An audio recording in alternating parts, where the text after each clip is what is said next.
గౌరవనీయులు మిత్రులు జనసేన అధినేత పవర్ స్టార్ పవన్ కళ్యాణ్ గారు, గౌరవనీయురాలు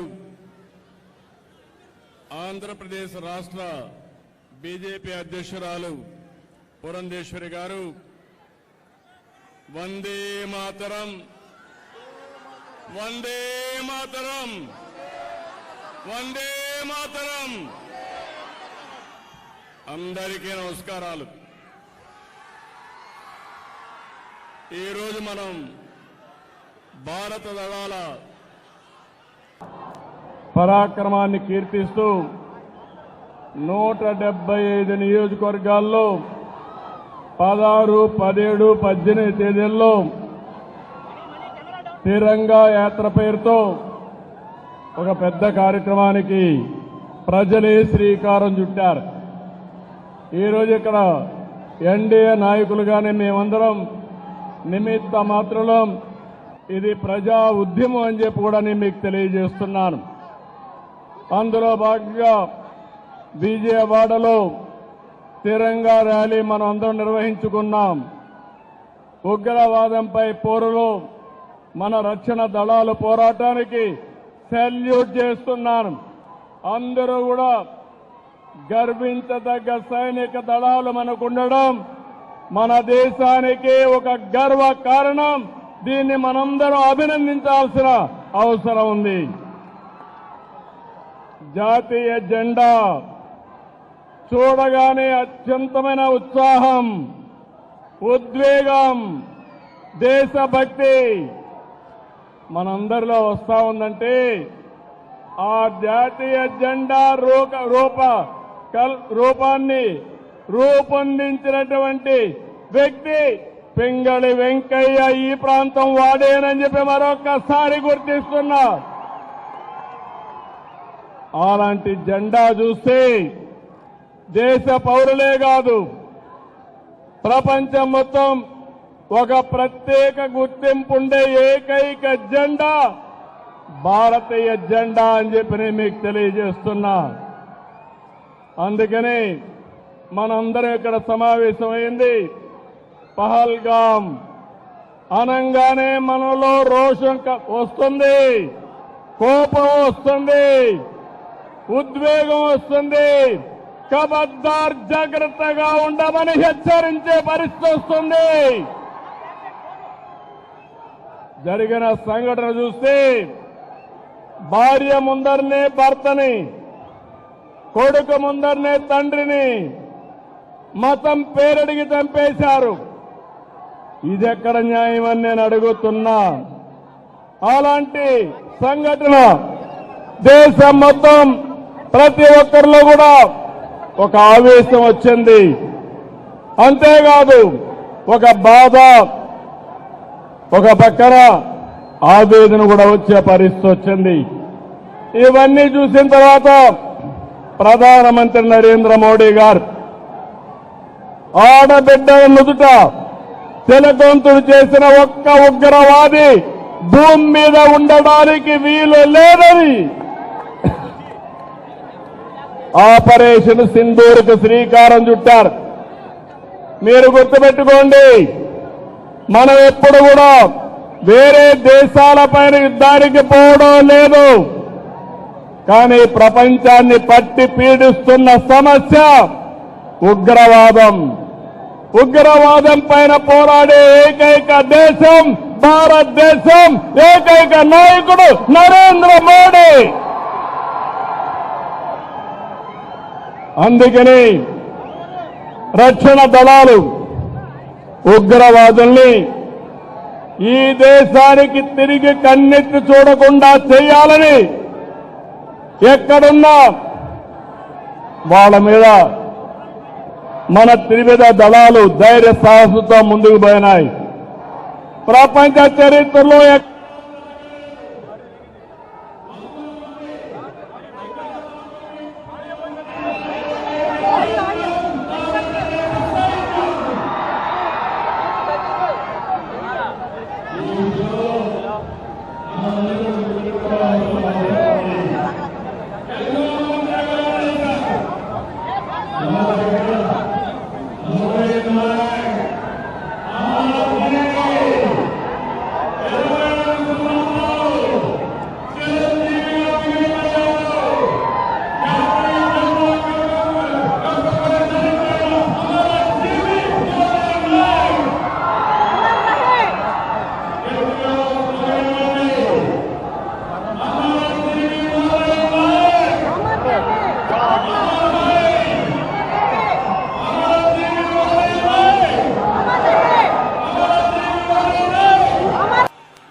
కుర్ర వ్యక్తిని మనం గుర్తుపెట్టుకుందాం, స్ఫూర్తిని తెచ్చుకుందాం.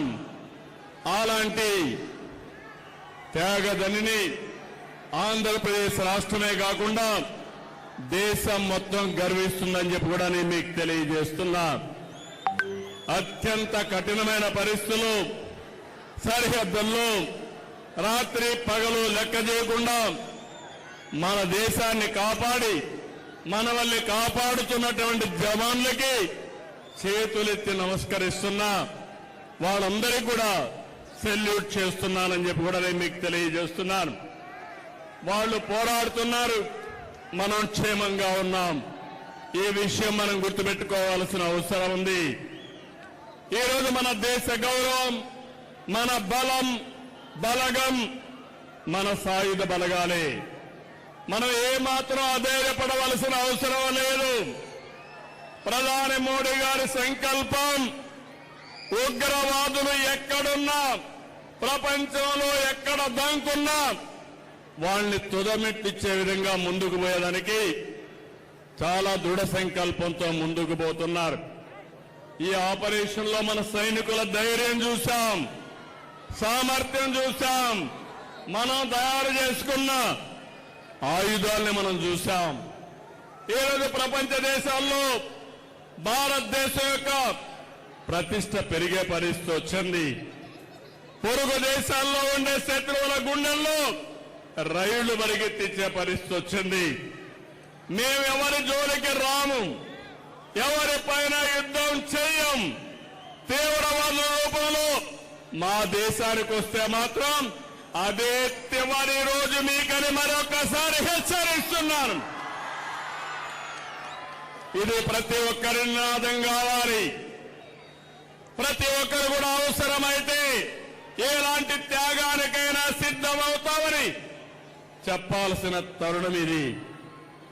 అందుకే ఈ రోజు మనందరం కూడా చూస్తే దేశానికి సరైన సమయంలో సరైన నాయకుడు, బలమైన నాయకుడు నరేంద్ర మోడీ గారు అని చెప్పి మీ అందరికీ విజ్ఞప్తి చేస్తున్నా.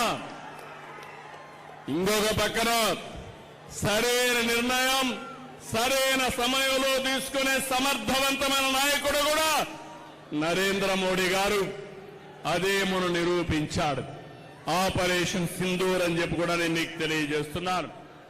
ఎవరికైనా సంకల్పం ఉంటుంది, ఆ సంకల్పాన్ని ఆచరణ చేసి విజయవంతంగా ముందుకు పోవడం ఒక్క నరేంద్ర మోడీ గారికి సాధ్యమని మరొకసారి మీకు తెలియజేస్తున్నా. ఈరోజు భారతదేశం ఒక రక్షణ శక్తిలోనే కాదు, ఆర్థిక శక్తిలో కూడా ముందుకు పోతున్నాం. కొంతమందికి బాధ ఉంది, అసూయ ఉంది, కానీ మీరు ఏమీ చేయలేరని చెప్పి హెచ్చరిస్తున్నా. 2047కి ప్రపంచంలోనే భారతదేశం నెంబర్ 1 గానీ నెంబర్ 2 దేశంగా ఉంటుంది. ఇలాంటి కుట్రలు, కుతంత్రాలు మమ్మల్ని ఏమీ చెయ్యలేవని చెప్పి హెచ్చరిస్తున్నా.